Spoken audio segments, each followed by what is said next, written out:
Hey and welcome back to a new video, another Computex 2025 today from Corsair. And they're showcasing a lot of crazy stuff. For example, this system with a transparent PSU. That is something I did not have on my list because this gives me, I don't know, early 2000 vibes, but it looks surprisingly good. Similar as other crazy cases that they are showing today, for example, a triple chamber case that is separating all the heat from GPU, CPU and the rest. And that is like a crazy good concept. You need serious power for demanding workloads? Then check out Hetzner, one of Germany's largest internet service providers. With its own data centers, high-performance servers and storage solutions, Hetzner provides the digital foundation for projects of every size. They also have VPS options with dedicated vCPUs that are perfect for massive data processing, machine learning, gaming servers, websites and high workload applications for super low prices. With the code DEBAUER15, new customers can even save $15 or €15. Find out more in the link in the description below. This Corsair 4000D prototype I was just standing in front is continuing what they want to do with the modular approach. For example, here they're showcasing a CNC milled aluminum front panel with an extra sound card that is mounted on the bottom. Because honestly, when they showed it the first time, I wasn't sure what to think of the modular approach, because we've seen multiple of these in the past and they were often announced and then nothing happened anymore. But it's good to see that they are continuing to supply extra stuff to this concept. Another example of this modular approach is this Frame 5000D with the Xeneon Edge display on the bottom that is also a modular piece. So this entire thing could be removed and then you also have this modular glass panel on top, and this could also be replaced with different side panels. And for the Xeneon Edge you have, as usual, access over IQ Link and then configure this, for example, with all the system parameters. With the Frame 4500X, Corsair is showing another aquarium style PC with a huge band glass side panel, and what I also noticed is that they have a 1590 water block in there, new style from Corsair, and when I asked them they said this is an Astral block, which will be the only SKU that they will be offering for 5090 series. Now we're looking at the back side of the system that had the transparent PSU, and here they have a modular powerboard that comes from Singularity PC. You might have seen this on their own cases, or if you could call this cases from Singularity PC. And what it does is you get all the cables from the PSU into the powerboard on the bottom, which is essentially just a huge PCB that is distributing the power inside your system. So you can route the cables easy from the powerboard to the motherboard, or for example on top you would have a ton of fan mounting options. It will still take about half a year until this will be available, which is the aluminium tray CNC milled for all those frame cases. And what they came up with is that you could also add additional feet and just turn this into an open frame case if you want to do that. What I want to highlight though is that this part behind is not part of it. It is made from 3D printed parts, so the radiator stand with the pump in the center, but Corsair said that they want to provide those 3D models of the 3D printed parts, so you could also just have this printed out somewhere. But if you want to have an open frame PC like this, you could just buy the CNC milled aluminum tray, add those feet and have something like this. We now moved over to a different meeting room where it's a lot more quiet, and we have the chance to look at least my personal highlight from what is Corsair showing, which is the Air 5400. This is an extremely thought through cooling concept. It's a triple chamber cooling design. Dual chambers came from the fact that they wanted to separate the PSU from the rest. Because originally the PSU was often breathing in hot air from, for example, your CPU or GPU cooling. That's how the dual chamber design was originally established. And they developed this further into triple chamber cooling. So we have separate cooling channels for GPU, CPU, and the rest, like the PSU. I think we're just going to disassemble this partially and show what it exactly means. So we have a huge chamber in the front, which will be for the GPU. You can also open this up. So we have two bent glass pieces that we can easily open. And there's also a white version in the other room that I filmed for you with components inside, so it will be a little bit easier to understand how this works. And on the bottom, don't be confused, those are reflow or reverse flow fans, so they are pushing air upwards directly to the GPU. That's also what this like air duct is for. The top one, this is more for aesthetic reasons, doesn't have really functionality, but I think gives it more of a symmetrical look.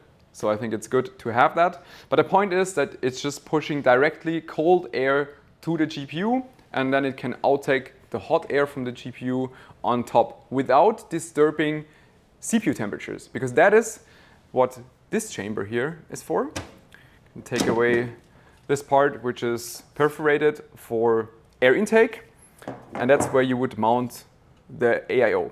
Because the entire concept is only possible with an AIO, obviously, because you use the water to move away the heat from the main chamber to the probably third one, where you could mount an AIO with push-pull configuration with normal fan height and also AIO radiator height. So total of 78 millimeters would be possible.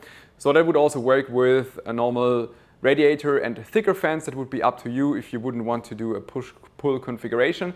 But the entire point is that the water with the AIO would move away the heat from the CPU into here. You have air intake and directly hot air outtake on the side right here, and it doesn't disturb anything.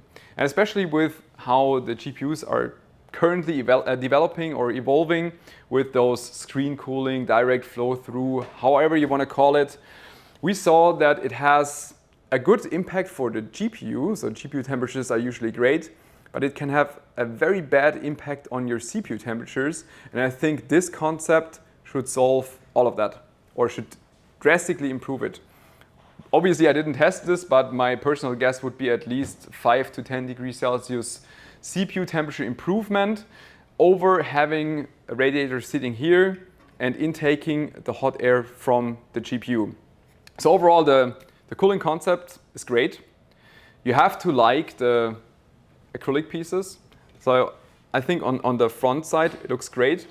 Then this is a bit more special on the side right here. This has some automotive diffuser vibe to me, but I wouldn't come up with anything that looks better than this probably. But yeah, very interesting concept. We can also open this up, and this is like the third chamber where you would have the PSU, also the new Corsair cable routing system. So you have all those tiny squares where you can attach like cable strip holders to it, and that's also what you will find in the other frame cases that we already showed. Now we're shifting over to Shift PSUs, new ones. We have two different series. Those are gold certified cybernetics, and those are platinum certified also cybernetics. This goes up to 1000 watts and these up to 1500 watts. Now what I found interesting and partially questionable is this fan knob on the back side. The thing is, it's not questionable from Corsair's side, because they actually listened to customer feedback, and the feedback is the one that is, in my opinion, questionable. Because if you just get this PSU and you would not touch it, it would be perfectly fine running typically 0 RPM mode and only start spinning once you hit a threshold of either load or temperature. So technically, you shouldn't touch it. But apparently, there are a lot of people that are concerned that the fan is not spinning. And if you're concerned that your fan is not spinning, you can tune this knob until your fan starts spinning. So you're actually increasing the noise. You could theoretically increase cooling of your PSU this way, which should not be needed. But if you're one of the persons that is concerned about this, then you can fix it this way. But there should be a lot of scenarios where even under load, your fan is not spinning and it's just normal. For example, if you get this one with 1500 watts, and even if you run an RTX 4090, for example, in gaming load, they often only draw like 350 to 400 watts, which could be not enough for the fan to spin, and it's absolutely normal. But again, if you're concerned, feel free to tune the knob. Shift PSUs means, as you know, that the connectors are on the side. For both of them, you have native 12-volt high power, obviously, so it's latest standards. What is special about this one, about the HX Shift series, is that it also includes an IQ hub on the side, which is the same hub that you would know from if you build with IQ Link system before that you would place, for example, behind your motherboard tray. And it's exactly the same thing. Just makes it more convenient if you want to use the Corsair environment. Then use the PSU, you can plug in whatever you need, for example, your pump, your AIO directly into the PSU without having to use the extra IQ Link hub. To end this video, we jump back into the louder room, and I hope the sound quality is fine for you. But I wanted to just look at this block once more without being in the system so you can see it a little bit better. Because I think the transition or the development that Corsair did on their custom water blocks is good. I didn't really like the previous block design when it just comes to the overall aesthetics, and I think this is a huge jump forward. The only downside is probably that it's only going to be for 5090 Astral and no other block, at least from the current state. You never know if it changes. One more thing I wanted to highlight is the HX D6 pump. I didn't even know that this is already out, but the D6 is a own pump design. D5, you know, from Lovara or Xylem, the typical D5 pump. D6, I don't know what's inside. We will definitely figure that out because I already asked them to provide a sample to us. We can disassemble and also compare it soon to the traditional D5 pump and see how this will stand up versus the traditional D5 pump. I hope you enjoyed this video. Thanks for tuning in. See you next time. Bye bye.